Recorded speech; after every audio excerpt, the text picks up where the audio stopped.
Good afternoon. Michelle, Education Director here at ASIS. So happy to be back after a week off. I was actually training last week myself back in the classroom and took a really great course, which hopefully I'll talk all about it on another stream. But really am excited about refreshing my skills and being able to share that with my students as well. So really productive week, but I did miss last week as a stream. But happy to be back here now with Deanna Sylvester, who is a longtime educator and not only educating students, but educating educators on how to best reach their students in the classroom. So I would like to introduce Deanna. Welcome, Deanna. How are you? Hey, I'm Yay! great. Thank you for having Yay! me. Thanks for joining. So glad to. Yeah, We were just talking before we went live how we've crossed paths quite a few times, but kind of on the other side of the street, and haven't really totally. officially met. So this is really exciting for me, and I'm really happy to be able to pick your brain a little bit and talk about the industry and particularly education. As you know, I'm an education director here at ASIS, and always wanting to learn more how we can better support our students. And I'd love to ask you a few questions about how what your perception has been about the industry and the changes, if there has been changes, and how we're delivering messages and delivering our training to students, and just the structure of massage therapy education. So if you wouldn't mind to tell us a little bit about your background, how you got into the field in the first place, and then how you got into educating educators. Gosh, if I can remember back that far. Yeah. I've been in massage for about 20 years. Mhm. I decided to go to massage school. Was married to a chiropractor at the time. It made sense. I was aware of, Uh-huh. you know, uh, different holistic modalities in healthcare, Right. and decided to go to massage school. And I was living in Tucson, Arizona, and I just started investigating massage schools, and turned out Mhm. like one of the best schools in the country was right there, called the Desert Yeah. Institute of the Healing Arts, Mhm. and went to school there. Um and not long after, and then I worked part-time as a therapist while I was doing other things. So Yeah. my other things were, I have a background in molecular and cellular biology, and I was working in a basement lab at the Oh University goodness. of Arizona, Uh-huh. and a couple years into my massage practice to try to make money, because you don't make money in a lab. I don't know if Yeah. anyone on this is familiar with that, but you have to really believe in research, and I do, and I did then. And Mhm. but someone dear to me that worked at the Desert Institute called me up one day. Her name was Diane Pecoraro, and anybody listening right now who is familiar with Diane Pecoraro knows what a force she was. And Mhm. she called and said, "We're looking for an A&P teacher for the evening program." And I Uh-huh. said, "I haven't taught school before." She's like, "Oh, but you've got a background in science and you've got this." And so, Uh-huh. it didn't, she's really good at talking you into stuff. Started teaching, uh, you know, after I, threw up before the first day. I was so nervous and everything. And Especially with but AMP, it's like, oh.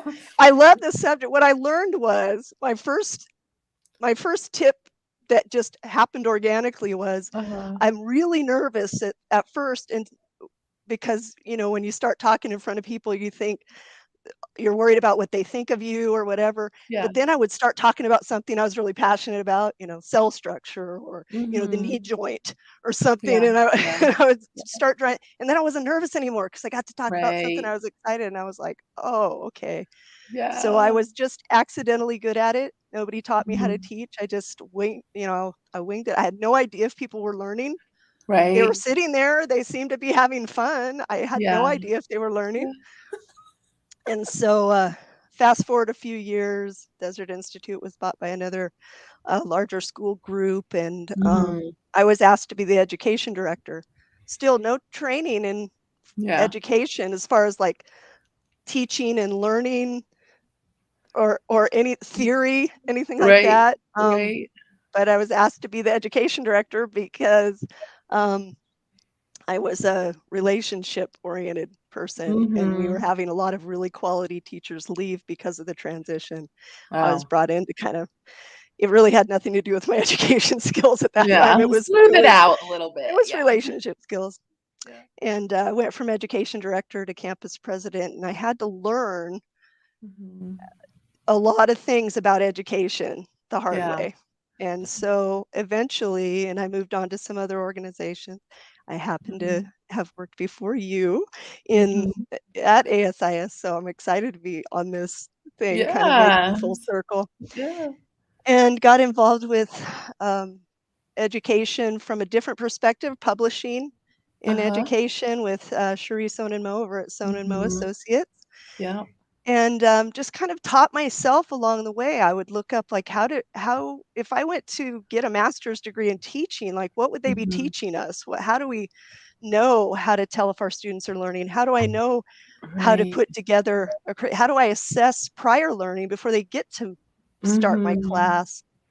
And then not only that, in basic education, but then massage curricula, like how do you put that together? And Right. I was really lucky to sit on a national curriculum committee for the Cortiva group when I was working for them. Okay. And I learned from educators who'd been doing this for 30 years before I got there, Right. Right. and learned about massage curriculum and how to put together experiential learning programs, which traditional academia doesn't focus on. They're more Mhm. academic. And so I just, honestly, Michelle, I found myself in the right place at the right time so many times. I was just Yeah. lucky, and Yeah. just my natural curiosity being a sponge, I just learned as Mhm. much as I could. So I kind of taught myself how to be a better teacher. Right. It's not just enough to be, the cool teacher's class they Yeah. want to go to because she tells cool jokes. Like Right. I actually wanted to be good at it. I wanted them Yeah. to be successful Right. after they got out of class. So And the um, jokes is a bonus. Yeah. yeah, yeah, if you come, then maybe, we'll have a laugh, but I Yeah. want you to be successful when you're done here. So Exactly. I Yeah. taught myself the hard way really, and Yeah. just kind of kept flowing. And Yeah. yeah, that's that's as nutshell as I can get with Yeah. with the It's beginning the stages. 5-minute version. Yeah. So I could imagine that there was a lot of struggles even with the process that you took in that you're researching what teachers are being taught in a master's education program. Yeah. And like you said, that it's going towards a very different type of learning. So did you struggle with trying to figure out what was good information, or were you finding pieces of Yeah. everything that you could pull from? Yeah, it was difficult. It was very helpful in general to have people that were actually talking about education and not just massage. Hmm. And then I found the Alliance for Massage Therapy Educators. Yeah. And that was a whole group of folks like me who Hmm. happened to be massage therapists and needed to learn how to teach it. It's Right. one thing to practice it, it's another thing to Uh-huh. teach it, and those things can be integrated. But Yes. they were actually talking about it, and they're starting to Mhm. develop these this this document we now call the core competencies for Mhm. massage therapy educators. Yeah. And so once again found myself in this, kind of as a novice in these Mhm. discussions with these Yeah. educators that really were knew where to investigate. Right. Other programs that had developed standards for teachers in Mhm. experiential and healthcare environments. So Mm. things that we could really draw from that were super Yeah. appropriate and important. Mhm. And so, I just hitched my wagon to the folks at the Alliance and kind of kept Yeah. learning. I'm still learning from them. I know, me So, too. I'm on their website so many times, like, what else can I find in here? What else do they have? There's just so many resources in there. And the yeah. conference that they had recently was great. I thought it was amazing because it not always, the COVID stuff that gets translated into online doesn't always hit Oh, the mark. And I think they did a great job of putting it all together. And I know you were involved in yeah. in some of that as well with that. So Not putting it together. I did do yeah. a couple presentations or Mhm. attempted Yeah. to. I was winging it too, but Yeah. actually that came off really well. I Yeah. agree with you that, and Mhm. so if you're talking about like how we are doing massage education today, Yeah. I mean, this is a world we never would have imagined No. before the pandemic, right? No. We're in the I live in Zoom now. Uh-huh. I have other roles that I play outside of the massage therapy world that I Mhm. do Zoom and trainings and inside massage and Yeah. yeah, so that's a huge example. It's like we took the Right. massage therapy educators that our Mhm. favorite thing is every 2 years to get together and hug and, we're Yeah. touchy feely people. We all Right. started in massage, right? Yeah. And Yeah. then we're like, "Oh, we're gonna do this online conference," and, literally we were all like, "Mm, mm, mm, Yeah. we're gonna do what?"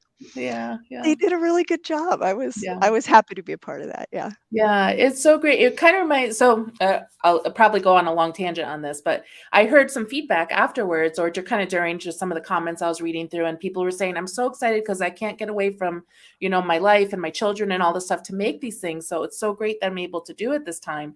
And then other people are like, oh, it really would have been great to be in person. And then I think they're seeing how you could possibly do both and they could have some online sessions for people next time Yep. if they do it live and be able to kind of work it. And that's kind of what we did too through COVID. We had to go completely online, which of course was, I won't say it's Yeah, terrible. It was frustrating at moments, of course, right? And people are like, "What are we doing?" But we got through those 2 months where we were completely online. But then when we pulled out of that, we've discovered, you know what? It's not so bad. Some of this stuff, that's and right. we have 4 campuses, and we have these rock stars all on the different campuses Yes, you that do. can now talk to the other students at the other campuses and give their great perception of their perspectives of stuff and their years of experience, and that really came out like, hey, that's awesome. I finally, it's somebody that we talk about this person on that campus, and oh, I feel bad I can't have them on my campus, and I was like, Right. yeah, you can. You actually can do that. So kind of reminded me of that. There's that lemonade making out of lemons kind of situation as well. That's happening for Absolutely, sure. and other school groups too. I did some work with a school group called Body Mechanics School of Massage. Sherry Mhm. Aldrich Yes, yes, owns yes. a handful of Mhm. campuses, and Yeah. actually just this year I helped her out in Santa Fe. She just opened a Oh, new the other new campus, school. so Yeah. congratulations for that. Yeah. But yeah, that's something that she really learned. Like, oh, we have Mhm. to go online, we have to do this, and then it's like, oh, wait a Mhm. second, Yeah. we could actually do really cool stuff here. We could have people Mhm. Zoom in from somewhere else or Yeah. a different Yeah. platform, if not Zoom, whatever, Right. and be able to share those rock star teachers that happen to Mhm. reside on one campus with your other campuses. Right. It's really brilliant, and some things during this time frame where students, until their kids could go back to school, they couldn't come back to school right away, and this Mhm. and this ability to flex. And man, it's hard work for Yeah. the educators. Yeah. I mean, we're barely learning how to teach in the classroom, and now you want me to Right. operate the computer and face the chat box and Yeah. and draw on the board, but I can't really make it come on camera. I don't know. Exactly. Yeah. It's a Yeah. comedy of errors, and Yes. it's so worth it because Yes. now we have more tools than we ever would have if we weren't Yeah. forced to, right? Right. If we weren't forced to do that, we wouldn't have learned about Mhm. these other tools and Yeah. really tried to apply them. And I've Yeah. seen other school groups and independent CE providers and stuff really take Mhm. advantage of this. Yeah. So Yeah, it's really exciting. Don't get me wrong, yeah, I just took a class this last week and I really loved being in the classroom again and as a yeah, student, not having to think yeah, how anybody's organizing anything. I just get to yep, learn. But yes, the ability to say, you know what, I would like a class by that person, but I can't travel to New York or wherever it is. yep, So that's it's pretty cool to get that information for sure. sweet. So do you see maybe this kind of segues into that I've noticed that going from who I went to school with, like the people in my class were about, this was their second, third career, maybe choice. And I'm seeing more and more of our students now, this is soon after high school or college, or maybe their second choice of career. Do you see that a lot too? And do you think that if that's the case, that has helped a little bit with being able to transition to more technology based instruction? Yeah, so a couple things come to mind as you're mentioning that. Um, Certainly, our student body has changed over the 20 years Hmm. I've been around. Um, Hmm. because of maybe how we operate as professionals. When Okay. I graduated, there weren't massage jobs to go apply for. Like, you knew you were gonna be an independent Right. practitioner because Mhm. that That's was all your there was. option, Yeah.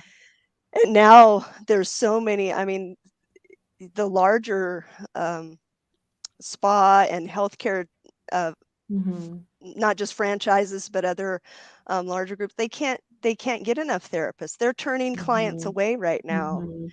Yeah. Some of them, hundreds of Yeah. clients with people really need massage, and of course we know that, and I've got Right. friends with full practices that can't take new clients anymore Mhm. because they're just everybody needs if the world ever needed massage Yeah. more than it does right now, I I can't know. believe it. Right. This is our time, and my Mhm. good friend, Sue Bibick, who owns a massage school in Michigan, Mhm. says this is what we were made for. This is what we've been planning and Yeah. preparing for all Yeah. our lives. Yeah. So Yep. this is the time. But there seems to be that gap between there's all of these positions available. There's all these people who really need and want massage, Mhm. understand the value Yeah. and the benefits. Um, and then the schools struggling to get students. Mhm. So those are things that are talked about, that have been talked Mhm. about forever, Yeah. not just because of the pandemic. Right. However, the type of people that are interested to go to massage school right now, Mhm. um, definitely are a little more tech savvy, and I find Mhm. it I've and maybe it's because they grew up with technology, they're a little younger Mhm. maybe, but I'm finding the people interested in massage now that are coming to school those folks that don't just want a job, they wanna make a difference, they're really Mhm. and we've always had those kind of students, but it's Right. overwhelming now because who the heck's gonna go learn how to do a massage where Mhm. you can't social distance, you can't Mhm. keep your Yeah. boundaries, you can't Yeah. stay away from someone in the middle of a Mhm. pandemic. That Right. is really courageous Yeah. life Yes. move. It's Yeah. huge, Yeah. so I'm so humbled and impressed by the folks saying, "I wanna sign up for massage school right now." And Yeah. some of them are 19 years old and haven't done anything else yet. Yeah. I'm just so I'm just so impressed. Yeah, I haven't thought of it that way. Yeah, they really are putting themselves, like, in the place where, like, I'm gonna help people and make sure that they're getting what Yeah. they need And I in don't the even know if I'm taking unnecessary risks. I mean, we're finding out that the masks work Mhm. really well, and of course, Mhm. in massage school, just like in our practices, we've been practicing personal hygiene Right. in this way for, forever. Forever. The Yeah. pandemic just was an opportunity for us to actually tell everybody, "Oh, and by the way, we do Mhm. all of these things and we Yes. always have." Yes. I know. And I now always we wear laugh masks about too. that. I'm like, "Why are we taking lessons on this? We know how to we've always been doing hello, standard Yeah. precautions. We've been doing that forever." Exactly, Yeah. exactly. So I love that though. I really love that, we get a chance to be the professionals and the educators. Mhm. We're the experts Yeah. in touch, Yeah. and and and there's a real appropriateness there. And Mhm. so that plays educators can play a huge part in helping students to communicate that to their clients. Yeah. This isn't something, um, we learn in school from day one how to be really Mhm. appropriate and safe and clean and for Right. your safety and for mine, because if I Yes. can't go to work tomorrow because Mhm. I get sick from a client. Yeah. So yeah, it's really kind of fun as an educator to figure out how to help students put that in their Mhm. own language. How do Yes. they how can you say that to a client? Let's practice that. What would you say Right. to a client if they were concerned that you got a phone call and, "Okay, I have an appointment for tomorrow, but I'm really concerned, like, will there be anyone else in the office? Mhm. When I come in, will I have to wear a mask the whole time?" These are Mhm. important questions, Right. and we can help people feel really comfortable depending on how Mhm. we answer it, right? Yes. Yeah. So, Yeah. opportunity for educators. Exactly. Yeah, and, us teaching our students how to talk to their clients and using that not only as marketing, but which is really helpful to educate in that way, but also Yeah. in easing their fears about what we can do. And of course, we can't guarantee anything, but to make it feel a little bit more in a safe place that they can get that touch that they really need, that we Yep. haven't been allowed to that much.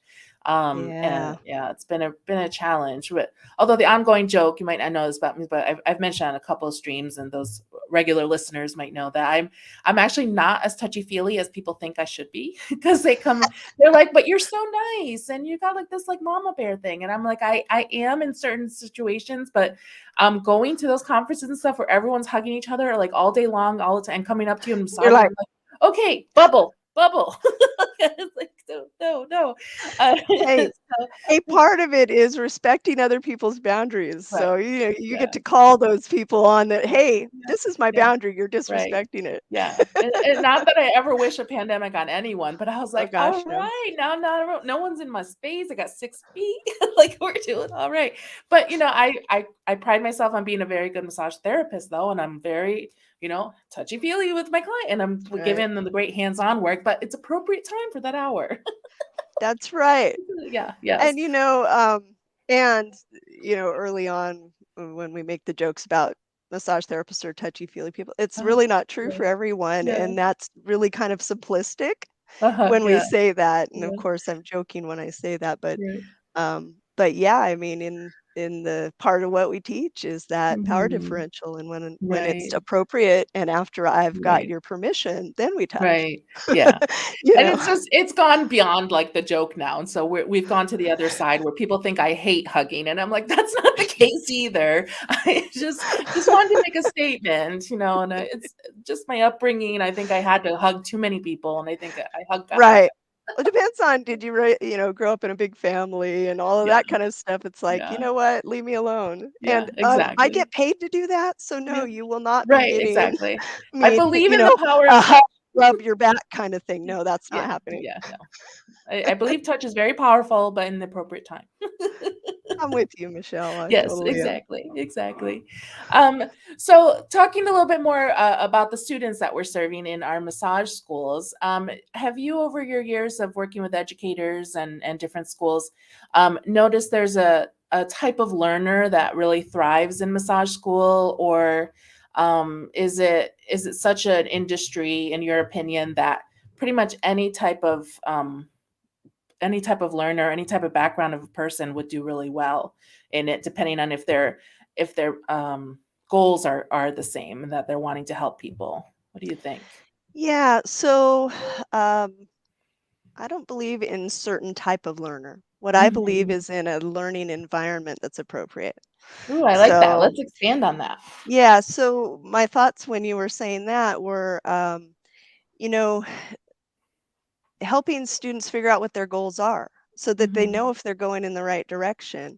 That's a Mhm. part of creating a safe learning environment for them to explore their own personal and professional goals and desires. Mhm. Mhm. And so if they don't know that, then they may fumble through education, not knowing where to put it in perspective of their goals as they're building their their own personal education, right? Mhm. We have a Mhm. set curriculum for Right. them for us to deliver as Right. educators. The Mhm. student has to incorporate that and make it unique to them, make it appropriate and and purposeful toward their own goals. So if we help them to Right. figure out what those are, Mhm. and then if we're behind the scenes helping our educators to learn how to approach how do you create an environment that people feel comfortable in and that can actually learning can actually happen. Right. And it's not just about in fact, I would highly encourage people not to try to figure out what kind of learner they have and then have all Mhm. these things. Deliver in a way that you're touching any kind of learning style. Are you presenting the information Mhm. visually, experientially, Yeah. kinesthetically, auditory? Are you speaking well? Are you making sure that not only did you tell them, but you showed them, and they have a book to refer to later so they can look up Mhm. references? Mhm. I just find that building a multi-layered approach is more effective, Yeah. and some educational research backs that up, that a layered approach where you're Mhm. addressing all of the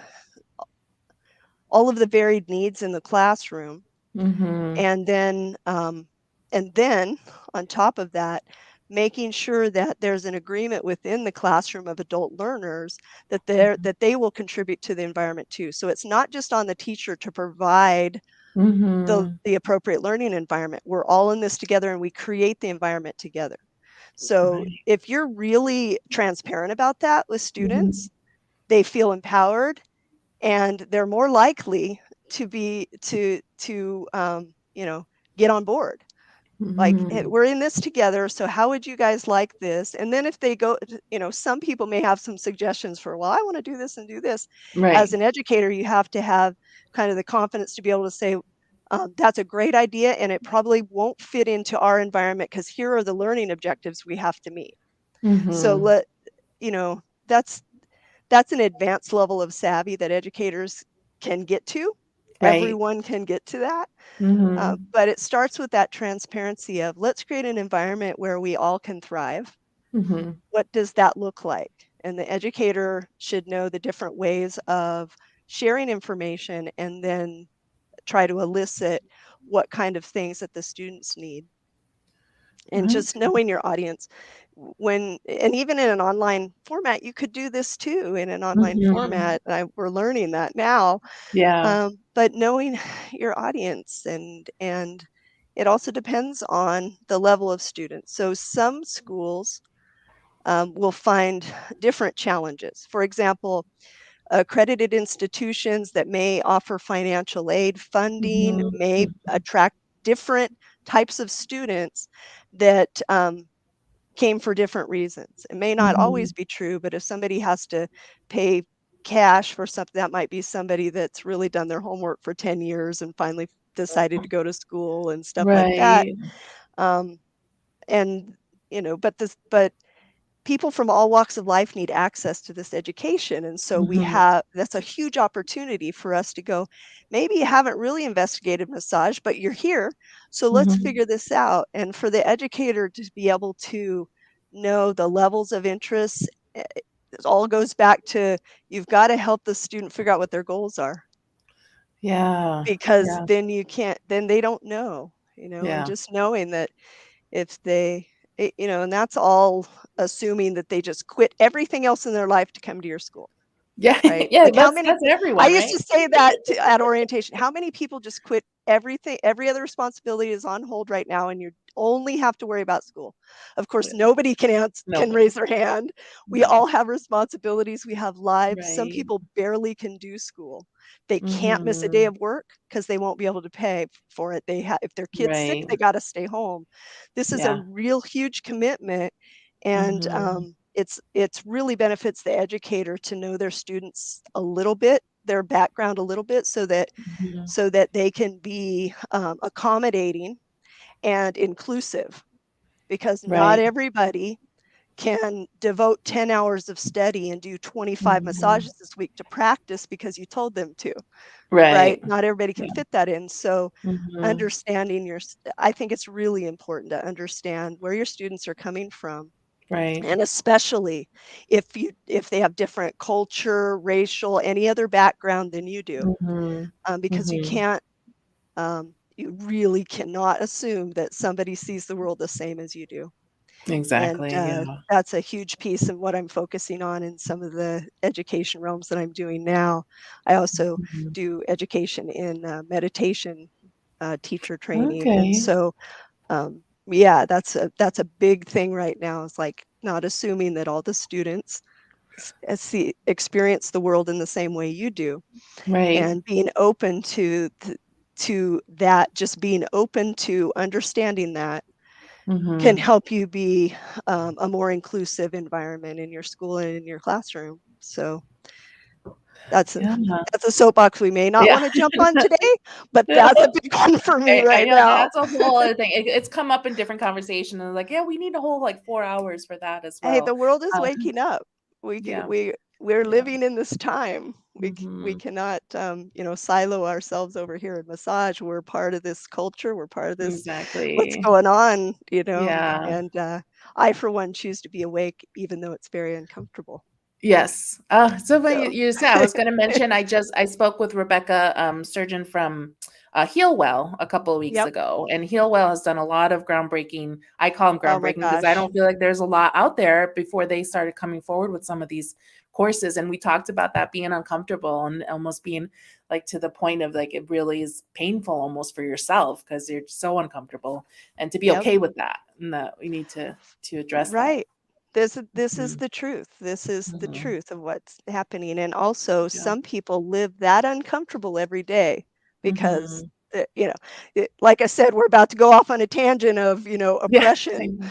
I but know. it's really important Yeah, it's to to, recognize it. if you're choosing to Mhm. be awake to this stuff and see from Mhm. someone else's perspective, yes, it can be seriously uncomfortable, and Mhm. that's great because, Yes. um we're not gonna learn if it's not uncomfortable. In fact, Mhm. brain science will tell you this, and this happens Mm. in educator education, teacher education, where we review a little bit of, brain science around learning. So if the brain is a little bit uncomfortable, it Mhm. doesn't think if whatever you're trying to learn isn't a little bit challenging, your brain actually thinks it's not that important. You're not, you don't care about Mm. it. But if Yeah. it's a little bit challenging and you're a little bit uncomfortable. Now, if you're Uh-huh. super uncomfortable, that's a whole whole 'nother thing, your Yeah, then nervous we're just system's shutting gonna down. close down, like, Right, right, right. forget about it, right? Yeah. But if it's just a little uncomfortable, there's a sweet spot there where Nice. learning really happens. That's really where it Mhm. happens. The brain starts going, "Wait a second, Mhm. they've looked at this same thing. They've tried to figure this thing out, this Yeah. same thing 3 or 4 Right. times in a row now. Maybe we need to put a little bit of things in storage and hang on to that information instead of ignoring it Uh, after this." So the brain actually yeah. works that way. So Oh, it's that's okay to amazing. be uncomfortable. Life Yes. is uncomfortable. Let's Yes. let's let's tell the truth. That's what I say. Yes. And then that's okay. Yeah, Yep. exactly. So what advice would you have for educators to maybe draw out a little bit from the students who are struggling a little or that they haven't verbalized their goals yet or they haven't told us or expressed how they could be better served or be better Yeah. part of the community of our school community and the flip side how would those students be able to feel like they could express that, or how would they go about getting to that point? That's a really excellent question because the truth is most of our students probably don't know what they want. They Mhm, probably don't know s how to set their goals, even if you walk them through a goal setting activity, mhm. because they aren't sure. One thing, they don't know enough about massage yet to know, like, "Oh, I wanna be a sports massage." A lot of people say they wanna be a Right. sports massage therapist. They don't really know what that Yeah, means. It just sounds cool, like you might get yeah, to be with athletes, right? yeah. Or something like that. But so massage, and then they're a person exploring something new. They're a Mhm. human sitting in a room full of talking about things they've never talked about before, experiencing Right. things in their body they've never experienced before because they're getting Mhm, touched in the massage classroom. mhm, mhm, So the truth is they're uncomfortable and might not know how to express that. So as an educator, you would want to you would want to provide space for it's okay if you don't know. It's totally mhm, okay. What does that feel like? It's uncomfortable. mhm. And that's fine. That's Yeah. fine. So let's just explore a few different things and you can Mhm. just see how that sits with you. Let's see how Right. these, when you go through your myofascial course and you're learning some myofascial, see how that feels for you. How do you experience that as a Mhm, as a client and then how you experience it as a practitioner and see how it feels for you. If you just pick a few mhm, modalities to get them I think concrete things mhm. before before kind of philosophical things like, "Who do I wanna be in the world?" Um, Right. that that's hard for all of us, so Yeah. it's probably not all that fair to ask your students to think about it, right? But Right. some concrete things first. So, cool. You don't know what you wanna do with this, you just know you're in school today and you have a goal to graduate. Yeah. That's a goal. That is That's a a good goal. goal. Write it down. Mhm. We know how to get you there. That's something we really know how to do, right? We can take the Right. 6, 9 month program and we or whatever it is, and we can help Mhm. you implement it. So just knowing that is sometimes enough. And um, what can make or break a student's comfort and Mhm. whether or not they drop out of the program Mhm. is helping them be okay with that unknown. That feels uncomfortable right now, and that's totally fine. Yeah. Yeah. Reminding them of the truth that we're all uncomfortable, Right. right? Yeah. I Just sometimes keep say I bringing it still don't back. know what I want to do when I grow up, right? It's My like we dad has still been saying that to me his whole yeah. life. His whole life, like, "I still don't know what I wanna do when I grow up." Yeah. My dad Yeah. I'm like, "Dad, you're grown." You're Yeah. like, "You're grown." I don't I hate to break it to you, Yeah. Yeah. but you've Yeah. done and he's did a million things because he had that attitude, so it's kinda cool. Right. Yeah. Yeah. I know. It's like I'm still open to possibilities is really, what I'm trying to portray, but yeah, Yeah, when I just think it's interesting to me when I see the students, and to me, I'm really bad at guessing ages, and I feel like we're all like the same age, and then they give me the side eye, I'm like, oh yeah, I'm old, I forgot about that. Um, they're like, I don't know what I need to decide what I want to be now, and I said, that nobody really knows definitively. You have your whole life, and how about one step yeah, at a time right now? Let's just go little pieces at a time. You don't have to decide your yeah. whole life at this very minute. So, No, no, none of no. us do, and Yeah. yeah, it's funny because when I started teaching, I was younger than a lot of my students. Mhm. And so Mhm. there was that credibility issue, like, who is this person Yeah. gonna tell you anything? And I really, I have a strong value system of honoring folks who are older and more experienced and Uh-huh. wiser than you. So it Uh-huh. was really difficult for me to be in the Yeah. teacher role. And Right. then, at one point I realized I'm old when everybody in the classroom was younger than my daughter and didn't get my jokes anymore. Yeah. Like most of them didn't know, my last name's Sylvester, and they don't know who Sylvester the cat is because nobody Ah! watches cartoons anymore. I'm like, "What? Who are you people? What how do you not know who that is?" Yeah, we're making sure my son knows all the Looney Tunes things, so he Sweet. watches them on Saturday morning, so You gotta watch if you live in Arizona, you gotta watch the Roadrunner, right? yeah. The cool Wile E. Exactly. Coyote, whatever. Yeah, exactly. Oh, goodness. Um, So what have you been up to? What are some of the resources that maybe if somebody is watching this and I'm thinking like my instructors who I might be able to follow up with on some of the what you've put together for things. What are some of your resources and supports that you have out there for educators? Well, I would first point them to the Alliance for Massage Therapy Education. Like you said, there's a lot of resources on the website. There's even more if you're a member of the Mhm. Alliance. So this isn't like any kind of spiel for for hey getting new members, but schools Yeah. could be members, and then their teachers can have Mhm. access Yes. to all of these resources. And there's a lot of resources in that way as far as Mhm. just doing your own research in the areas of teaching and learning. Mhm. So newer teachers are a little bit better at gathering that information. But you know what? Seasoned teachers who've been doing this for a long time, but Mhm. realize they want to be better. They want to make sure Yeah. they're presenting in a way um, that today's students can really learn from. Mhm. There's a way to assess your own abilities as a teacher, and we call those Mhm. competencies. Am I competent as a teacher? And on the Alliance, Right. you can download the document that's called Core Competencies. And somewhere on the website too, I should have probably looked this up before I came on today, It's is okay. is a self-assessment worksheet.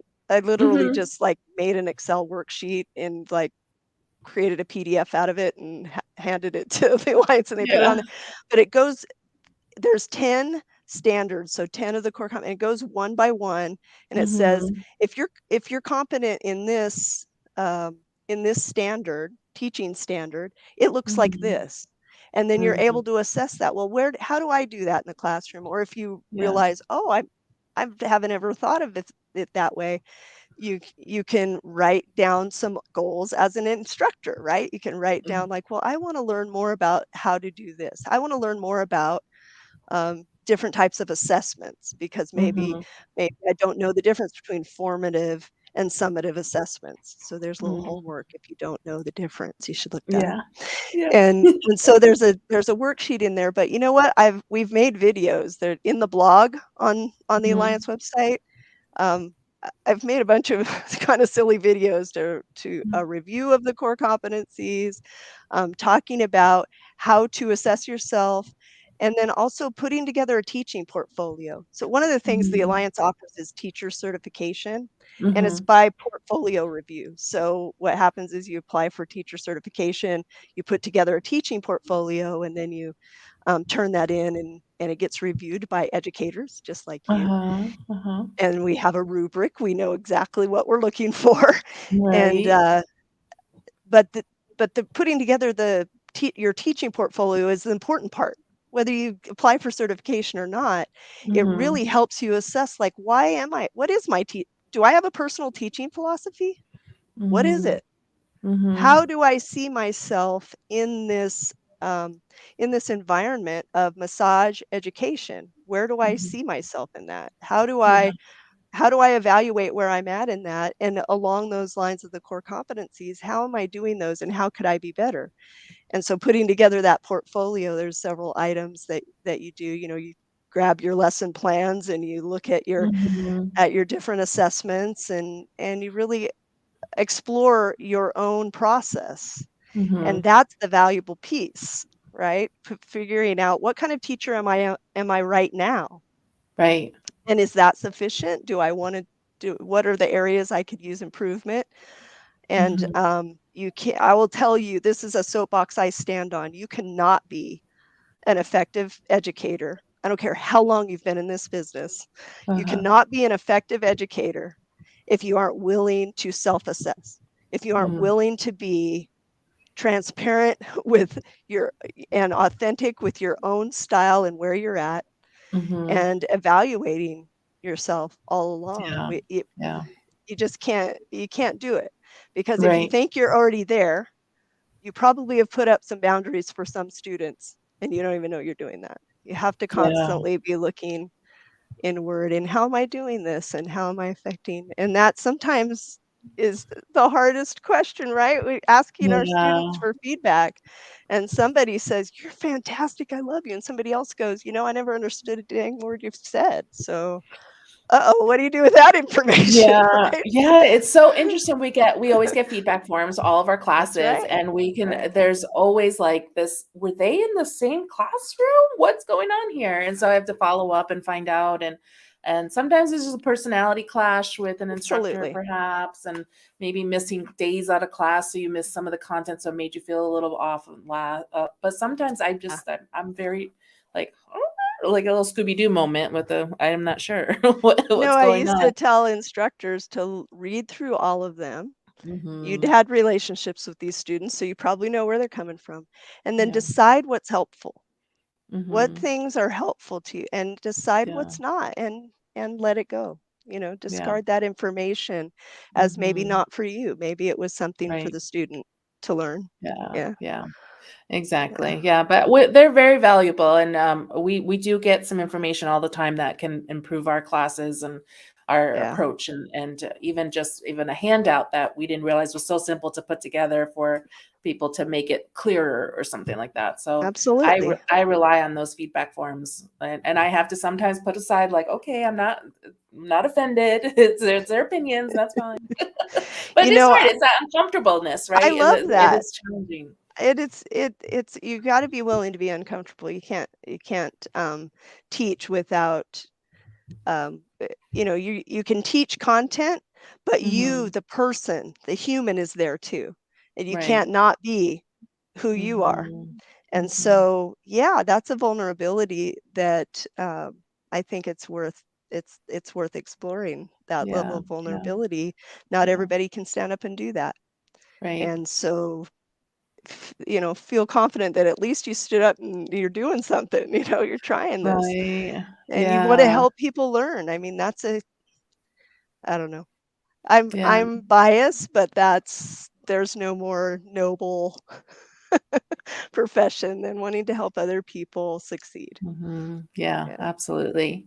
Do you have any tips? I know I don't, if you don't right now, maybe we'll follow up on some of them, but sure. we as a school or we as instructors or administration, how we might be better, any small things we can do, or even larger ones, they have great ideas to really portray that we want people to feel that we're collectively together in this with their education. We want them to have their goals, that we're willing to have that uncomfortable feeling to know when we get those feedbacks to make Yeah. things better. I mean, how does that get portrayed? How do we set the stage for that? That's a good question. I think, administration and the faculty have to be on the same page. And Mhm. historically, in larger institutions, that's not usually the case. Mm. I find it. I find the opportunity to be much greater in smaller schools like massage schools, Mhm. where the faculty and administration interact a lot more, and Mhm. sometimes both, like your teacher and you happen to be the student services person or Right. something. Right. And but if everybody could be on the same page. So I used to say in faculty meetings, and I don't know if this works for everybody, but I used to Mhm. say, like, when you and your spouse disagree about something, Mhm. you don't argue in front of the kids. You go Yeah. and you discuss it, and then you figure out Uh-huh. what whoever has to compromise, maybe both. Mhm. Then you Mhm. present whatever needs to happen with the kids. So same thing with the students, because they've invested time and money and trust into an Mhm. institution that they Yeah. assume has all the answers and knows what to do. And so, of course, we're humans and we don't have all the answers and we mess Right. up. And Yeah. so when that happens, Mhm. being really on, like, everybody, whatever you're doing right now, this happened. We're all on point right now. This is what's going to Mhm. happen. So I just think being um remembering that you're on the same team and owning up to and some issue comes up that needs to be Mhm. addressed, because you're demonstrating boundaries and commitment to the students. So yeah, they want Mhm. you to do everything right and have all the answers, but when it doesn't happen, the worst Mhm. thing to do is go, "Well, we're only human. Everybody makes Mm. mistakes." Mhm. Because they already know that. Yeah. They trust you to hold their package of education together. So you go, Yeah. "Here's what happened, and we actually have a plan, because we know Mhm. when things occur, we're gonna do this, this, and this." So, Right. you might not have your plan ready when something happens, Mhm. but you have to have a plan. So you rally the troops, you have a plan, you present it to the students. Of course, we're Yeah. talking in abstract right now, but I can think of a million Mhm. examples where we've had to do that in different schools that I've been in. Right. And I think the most important thing is maybe not to get it right, but to make sure the students know that it's really important to you, that Mhm. that um, that rectifying something that may be determined that wasn't fair or wasn't right, that it's really important to you to figure out Yeah. a solution. And that can come across if your staff and faculty believe that. Like, Mhm. the whole team has to say, "Yeah, we're committed to this." And Right. that's the most challenging thing, because teams aren't always on the same playing the same game at the same time. Yeah. Yeah. But But I I don't I know like if that that approach. yeah, I don't know if that even answered your question, but it made me No, think I of all yeah, these things absolutely. that happen It in gives me a great administrative idea. things. So a unified front, having Yeah, the team starts with the yeah, administration and the faculty, and that trickles down into our students to know that they can trust us, that we are holding that education for them, yeah. and we're gonna get make them successful if they trust in us, and we'll keep that trust going as long as we can. I think so too, and to really, what's that saying? "Practice what you preach." Like, it's really Mhm. important, whatever's in the catalog and the students have Yeah. agreed to, like, Yeah. there's no reason to have it there if you don't do it. Make Right. sure you do it. And so Mhm. even more important, policies and procedures for your staff and Mhm. faculty. Like, if you don't Mhm. have that, you need to write it up. I know you guys Mm. have it. Yeah. I was present during the writing of that stuff. Yeah. Um, so it's really important. And then, because if your Mhm. staff and faculty feel supported, Mhm. because they have procedures that they follow and they know who to go to for what.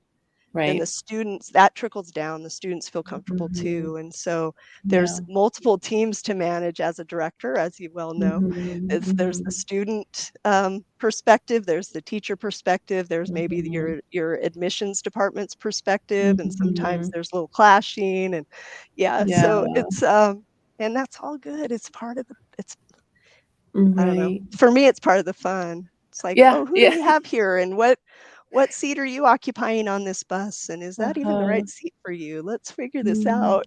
Yeah. I do like that puzzle atmosphere of it. Like, let's put the Yeah, right pieces together to make it happen. totally. And yes, and not that I ever want things to go haywire or wrong or anything, but part of it is okay, we have a challenge. Let's figure out how we're going to put it together and fix Yep. it or try to fix it, right? Yeah. Not always a thing. Find a So, solution or find something else mhm. that's just as that's that's just as valuable. Yeah, because sometimes Yeah. there are things that happen we can't fix. We're Mhm. so sorry and we can't fix this. Yeah. Yeah. And so how can we move forward from that? And sometimes it takes a little Mhm. time. And if you can Mhm. demonstrate care and commitment and Yeah. authenticity, Mhm. um, for the most part, that works really well for students. You're going to Yeah. have some students that's too much, that level of challenge is too much of a trigger, and you can't Mhm. maybe help them overcome that discomfort. Mhm. But luckily, most people are able to see school groups in the same light they Mhm. see themselves, and that's a human doing their best. Right. So Yeah, yeah, I love that. Yay. Oh, I yeah, love that so much. That's a great kind of closure to the discussion part. cool. And I think that's, yeah, it gives me a lot of great things to think about and to try to keep working on and solidifying this team that we're always constantly working on. I feel like we very solid with many of my instructors and people who've been here for a very long time and support that I have that I can go on a 4-day education trip and come back and everything's great. Like, all right, and I no, w- nobody I had will parties while I was gone. I will may it be so. I will hope Mhm. for you to have that experience. Yes, yeah, it's great. I do love it here, and I love our students. I love our faculty and everybody here, and I love coming to work. I really do. So I hope students know that, like, can really see that because I want to be here and I want to be supporting I'm not them. one of And your students, and I can yeah, totally tell you love yeah. this. I Oh, mean, thanks. you're doing, live interviews with people. Yeah, Like, that's yeah. probably not in your job description. That's awesome that you're doing it Thank because you. you know Thanks. because you know it's important. So, Yeah, yeah, and it's fun. I get to meet all these people that I want to talk to. I'm like, who else do I want to talk to? I'm like, let me email them. exactly. And people are so great about helping out and coming on here. And our students are really getting great information when they see this. Some watch live Yeah. and some get to see it later because it's Excellent. recorded. So yeah, we get to see Excellent. that. So thanks for those who are Good. watching after the fact. So I appreciate that. Yay. So Yeah. so to wrap up, I ask our hot seat questions, and I did give them to you ahead of time. So Uh-oh. let's That's see if right. you're What did I do with ready those? for them. I know now you have to think of them I'm on the gonna spot. wing it. I don't know what I did with All them. right, let's Let's do do it. it. Okay, so Deanna, what talent or superpower would you like to most have? Oh, yeah. I want the power to put love in the heart of anyone struggling with confusion or hatred. Oh, I love that. That's I would just love to be able to do that. Hmm. Yeah. The In the meantime, we a have massage. very few people who've walked this earth, I think, have been able to do that, and I would just Yeah, love to be able to do that. that is quite a superpower. Yeah, I Yeah. love it. Oh, I just have to show that this is not one of the questions, but I had to show this comment that just came on. So this is Molly said that you're very integral to your education in 2015. Oh, Oh, so thanks sweet. for watching, Molly. Hi, Appreciate Molly. that. All right, your second question. If you weren't a massage therapist or in the massage field, what occupation would you most like to have? Oh, well, I'm not only in massage, I'm a lot of things. My Right. favorite thing right now is um, teaching meditation and mindfulness. Mm, yeah. It's and resilience Mm, in the complicated world that we live in. That's not going to get yeah. less complicated. Sorry to break No. it to I you. think I need to take some of your So, classes on that too. So I well, struggle with I'll meditation, probably as I'm gonna sure do many some. people. I'm gonna try some online mindfulness classes Mm, in mhm. 2022. So we'll see Okay. what I'll keep happens. I'll posted send on you an that one. invite. You can be in my Nice. guinea Oh, pig group. all right. I love it. I love it. I love it. 100%. I'll give you good feedback and stuff so we can, Thank you. yes. So where, if money and circumstances were not an issue, where would you like to live the most?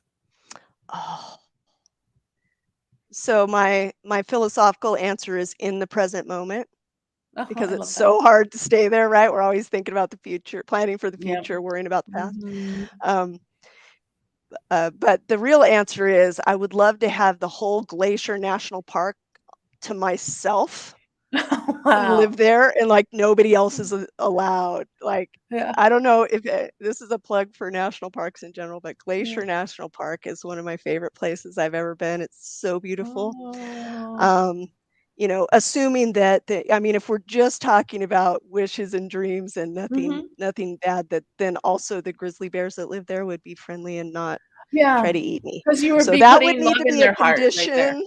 Yeah. That's right. That's If what I you have just my superpower, we're good. golden. We're putting it all together for you. Don't worry, That's we right. got you here. You're gonna meditate them into another trance too. Um, Okay, let's do it. what is your most treasured possession? Oh, possession. It's always hard. People are like, I don't do things, but something, a Yeah. memorabilia. I love my guitar. Mm. I love anything my daughter has given me. So yeah, I have Oh, my little treasured possessions I that love that. has given me, Mhm. like she's 26. It's not like Uh-huh. some thing she drew in school anymore hanging on the Right. fridge, but Yeah. Although those are still pretty I cool. still have all of those things. Yeah. So yeah, probably that. Yeah. Probably Oh, I love that. anything that she's given me. It's my prized possessions. Because Oh, she's that's not my awesome. possession. She's Right. just my love. Yes. Oh, well, that's so awesome. Yeah. She's very loved. Yep. And then what would you tell your 18-year-old self? Oh, not take so many things seriously. Mm, mhm. I who you're seeing right now is a lot more jovial than my younger self. I've really Yeah. took stuff seriously, and there was a right way to do everything, Yeah. and I tried hard to get everything right. And Mhm. so, as you know, 18-year-olds listen so well Yes. to advice from elders. So if I were to give my 18-year-old self advice, she probably wouldn't take it, but I would say, lighten up a little bit. Mhm. Mhm. It's not it doesn't need to be that serious. Yeah. Remember to Yeah. have a little fun. And I had a I lot love of fun, but I think I would have reminded her to have a little bit more fun. Yes. I can relate to that very much. Yeah. I Yeah. think I'm a little more on the jovial side now too. So, yeah. Though still not into the hugging. So just that. Right, no, I understand now. When we meet in person, I totally get it. I was just kidding. That would be an appropriate hug. I'm meeting you finally in real life hug. I'll Okay. be like, "Hi, how are That's what nice ends to up meet happening. you." People are like, "Are you?" And I'm like, "Come on!" They're like, "Really?" It's so I funny. know. So we just keep the joke That'll be a going because it's fun yeah, funny. that'll be a fun experiment. I can't wait to meet you in person. Yeah, yeah. We'll plan it someday. Cool. Oh, well, Deanna, thank you so much for being on today. I really got a lot of great information for myself personally, as in my position, but also just feeling the love that you have for education. I'm hoping that people could feel that also, and permeate through everyone listening and anyone else at education land or who wants to go to school and be a student, and to know that there are educators out there that really want to see you succeed and will and really have your best interests in mind to get you to do that. So thank you for reminding me of that, and everyone else listening. So any last parting words? I feel very honored to have been with you today. I hope Well, that thanks. something helps somewhere somehow, Yeah, and I wish you much success in your thank you. position and in your life, and anybody Thanks. else listening, same. Okay, So, thanks so much, thank you so Deanna. much. Thank you. Okay, bye everyone. We'll see you next time on the next stream. My hand's not in the thing.